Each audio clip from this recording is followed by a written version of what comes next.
Hola, yo soy Mar Ruiz y os voy a enseñar cómo he creado este manga titulado Un mundo gris. La idea principal era hacer un manga mudo y que solo la ilustración explicara la historia.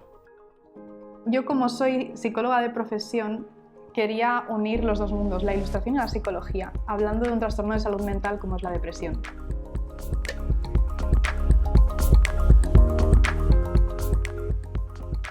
Este título hace referencia a una visión subjetiva que puede tener una persona con depresión, ya que se ha visto que ven el mundo con un filtro de grises. La historia se narra dentro de la casa de la protagonista y es aquí dentro donde tiene que batallar contra su mente. La parte más dura fue hacer el storyboard, porque tenía que saber si se entendía solo usando ilustraciones.